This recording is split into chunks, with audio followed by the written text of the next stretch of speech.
7 দিনের মধ্যে আমি দেখতে চাই যে সেখানে সবগুলো অ্যাপার্টমেন্টে উচ্চ গতির নির্ভরযোগ্য ইন্টারনেট দেওয়া সম্ভব হয়েছে। আপনি বলেন কামরুল।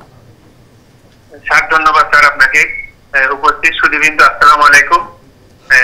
আজকের এই সবাই আমাদের মাননীয় মন্ত্রী মহোদয়ের মাধ্যমে আমি গ্রাহকের কাছে বিটিসিএল এর এই জীবন সংযোগের চাহিদার কথা জানতে পেরে আমার জীবন ধন্য এবং আমি আনন্দিত। মাননীয় প্রধানমন্ত্রী চান আমরা একটা জবাবদিহিমূলক একটা স্বচ্ছ স্মার্ট সরকার ব্যবস্থা গড়ে তুলি, যেখানে জনগণের মতামত এবং তাদের প্রত্যাশার প্রতিফলন যাতে সরকারের সিদ্ধান্তের মধ্যে থাকে।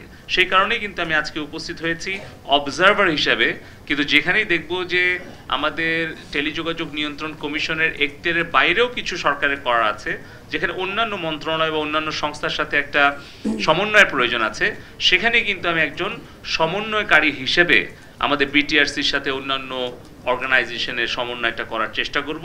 সেই কারণে আমি আজকে উপস্থিত হয়েছি এবং আমি আপনাদেরকে আশ্বস্ত করছি, এখন আমি ডিজিএমকে বলবো, কামরুল আপনি লাউডস্পিকার একটু বলেন যে খিলগাঁও এটাতে আপনি কানেক্টিভিটি কখন দেবেন, এবং তারপরে আমি আইএসপিএবি সভাপতিকে বলবো যে উনি আইএসপিএবি সভাপতি সাধারণ সম্পাদক এবং বিটিসিএল এর ডিজিএম কামরুল খিলগাঁও একসাথে মিলে গিয়ে আমাদের এখানে যেই অ্যাপার্টমেন্ট হাউসগুলোতে প্রায় চাহিদা আছে 500টা পরিবারের, এই পরিবারগুলোকে উচ্চ গতির নির্ভরযোগ্য সুলভ মূল্যে ইন্টারনেট পৌঁছে দেওয়াটা হবে আমাদের এই শুনানির প্রাথমিক লক্ষ্য, এবং 7 দিনের মধ্যে আমি দেখতে চাই যে সেখানে সবগুলো অ্যাপার্টমেন্টে উচ্চ গতির নির্ভরযোগ্য ইন্টারনেট দেওয়া সম্ভব হয়েছে। আপনি বলেন কামরুল।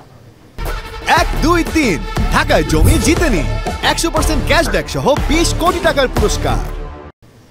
স্যার ধন্যবাদ স্যার আপনাকে। উপস্থিত সুধীবৃন্দ আসসালামু আলাইকুম। আজকের এই সবাই আমাদের মাননীয় মন্ত্রী মহোদয়ের মাধ্যমে আমি গ্রাহকের কাছে বিটিসিএল এর এই জীবন সংযোগের চাহিদার কথা জানতে পেরে আমার জীবন ধন্য এবং আমি আনন্দিত।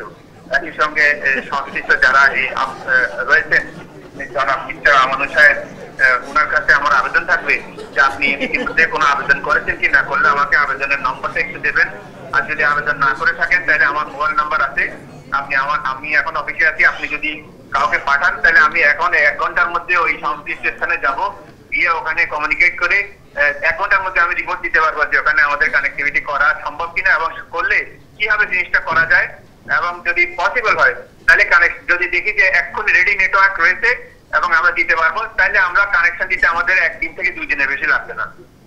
ধন্যবাদ মাননীয় মহোদয়। আর যদি রেডি না থাকে তাহলে রেডি করে, ওই জন্য 7 দিন সময় দিয়েছি যে আপনি আইএসপিএবি সভাপতি সাধারণ সম্পাদক এবং আপনার বিটিসিএল এর টেকনিক্যাল টিম নিয়ে এটা সমাধান করবে। আমানুর সাহেব কি আছেন এখানে না চলে গেছেন?